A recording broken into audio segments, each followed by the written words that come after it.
तांत्रिक और शैतानी आत्मा भाग 2। काली किताब की वापसी। काली कोठी को जले हुए कई महीने बीत चुके थे। गांव भैरवपुर में अब सब कुछ सामान्य लगने लगा था। लोग फिर से जंगल के रास्ते जाने लगे थे। बच्चों की हंसी लौट आई थी और रातों का डर भी धीरे धीरे खत्म हो रहा था। लेकिन अर्जुन के मन में अभी भी एक बेचैनी थी। उसे अक्सर रात में वही डरावनी आवाज सुनाई देती, मैं वापस आऊंगा।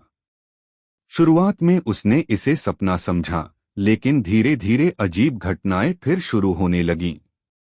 गांव के जानवर अचानक गायब होने लगे।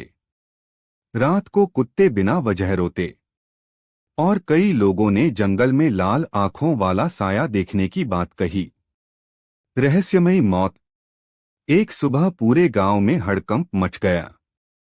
वही लकड़हारा जिसे जंगल में काली किताब मिली थी, अपने घर में मृत पाया गया। उसका शरीर पूरी तरह सूख चुका था, जैसे किसी ने उसकी आत्मा खींच ली हो। सबसे डरावनी बात ये थी कि उसकी दीवार पर खून से एक निशान बना था, एक गोल तांत्रिक चक्र। अर्जुन यह देखकर समझ गया, शैतानी शक्ति खत्म नहीं हुई। गांव वाले फिर डर गए। रामलाल कापती आवाज में बोला, मैंने कहा था बेटा, वो आत्मा कभी नहीं मर सकती। काली किताब का रहस्य। अर्जुन तुरंत उस लकड़हारे के घर की तलाशी लेने लगा। उसे एक पुराने संदूक में वही काली किताब मिली, लेकिन इस बार किताब पहले से अलग थी। उसके पन्नों से लाल धुआं निकल रहा था। अचानक किताब अपने आप खुल गई। एक पन्ने पर लिखा था, जो मुझे पढ़ेगा वही मेरा नया द्वार बनेगा। तभी कमरे में ठंडी हवा चलने लगी। दीवारों पर परछाइयां हिलने लगीं और अर्जुन ने साफ सुना, कालीनाथ वापस आएगा। अर्जुन तुरंत किताब बंद करके बाहर भागा, लेकिन उसने देखा कि बाहर पूरा आसमान काला हो चुका था। दिन में भी रात जैसा अंधेरा फैल गया था। गांव में आतंक। उस रात भैरवपुर में अजीब घटनाएं होने लगीं। किसी के घर की खिड़कियां अपने आप खुलने लगीं। कहीं बच्चों के रोने की आवाज आती, कहीं कोई औरत हंसती सुनाई देती। गांव की एक लड़की मीरा अचानक गायब हो गई। लोग मशाल लेकर उसे ढूंढने निकले, लेकिन वह जंगल के किनारे बेहोश मिली। जब उसे होश आया तो उसकी आंखें पूरी काली हो चुकी थीं।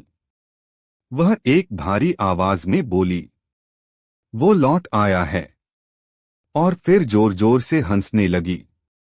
गांव वाले डरकर पीछे हट गए। शैतानी मंदिर। अर्जुन समझ गया कि इस बार खतरा पहले से बड़ा है। वह फिर उसी बूढ़े साधु को ढूंढने जंगल गया। कई घंटों बाद वह साधु उसे नदी किनारे ध्यान करते मिला। अर्जुन ने सारी बात बताई। साधु की आंखें गंभीर हो गईं। कालीनाथ की आत्मा पूरी तरह खत्म नहीं हुई थी, साधु बोला। उसने अपनी शक्ति उस किताब में छिपा दी थी। अब उसे नया शरीर चाहिए। अर्जुन ने पूछा, उसे कैसे रोका जाए? साधु बोला, जंगल के अंदर एक प्राचीन शैतानी मंदिर है, वहीं उसकी असली शक्ति छिपी है। अगर मंदिर का काला शिवलिंग नष्ट कर दिया जाए तभी सब खत्म होगा। मौत का जंगल। अगली रात अर्जुन और साधु जंगल की ओर निकल पड़े। जंगल पहले से ज्यादा भयानक लग रहा था। पेड़ों से काला धुआं निकल रहा था। चारों ओर अजीब फुसफुसाहट गूंज रही थी। चलते चलते अचानक अर्जुन ने देखा, एक पेड़ से कई लाशें लटकी हुई थीं। उनकी आंखें खुली थीं और वे सब एक साथ अर्जुन की ओर देखने लगीं। अर्जुन डर गया। तभी साधु ने मंत्र पढ़ा। कुछ ही पल में वे लाशें गायब हो गईं। ये सब भ्रम है, साधु बोला। वो तुम्हारे डर से ताकत पाता है। मंदिर का दरवाजा। कई घंटों बाद वे जंगल के सबसे अंदर पहुंचे। वहां जमीन के नीचे एक विशाल पुराना मंदिर था। उसके दरवाजे पर खोपड़ियों की आकृतियां बनी थीं। जैसे ही अर्जुन अंदर गया, दरवाजा अपने आप बंद हो गया। अचानक पूरा मंदिर लाल रोशनी से चमकने लगा। बीच में एक काला शिवलिंग था, जिसके चारों ओर खून बह रहा था। और उसके सामने कालीनाथ खड़ा था। लेकिन इस बार उसका रूप और भी भयानक था। उसके शरीर से धुआं निकल रहा था। आंखें आग की तरह जल रही थीं। और उसके पीछे सैकड़ों आत्माएं चीख रही थीं। कालीनाथ की वापसी। कालीनाथ जोर से हंसा। तुमने मुझे खत्म समझ लिया था। अर्जुन ने त्रिशूल कसकर पकड़ा। इस बार मैं तुम्हें हमेशा के लिए खत्म कर दूंगा। कालीनाथ की आंखें चमक उठीं। तुम इंसान हो, और इंसान हमेशा डरता है। अचानक मंदिर की दीवारों से खून बहने लगा। फर्श से हाथ निकलने लगे। वे हाथ अर्जुन के पैरों को पकड़ने लगे। अर्जुन गिर पड़ा। तभी कालीनाथ हवा में उठ गया। उसकी आवाज पूरे मंदिर में गूंजने लगी। आज इस गांव की हर आत्मा मेरी होगी। साधु का बलिदान। साधु ने तुरंत मंत्र पढ़ना शुरू किया। पूरे मंदिर में तेज रोशनी फैल गई। कालीनाथ दर्द से चिल्लाया। लेकिन तभी उसने अपने हाथ से काली आग निकाली। वह आग सीधे साधु से टकराई। साधु जमीन पर गिर पड़ा। अर्जुन चिल्लाया, नहीं। साधु कमजोर आवाज में बोला, अर्जुन, शिवलिंग तोड़ो। अभी। अंतिम युद्ध।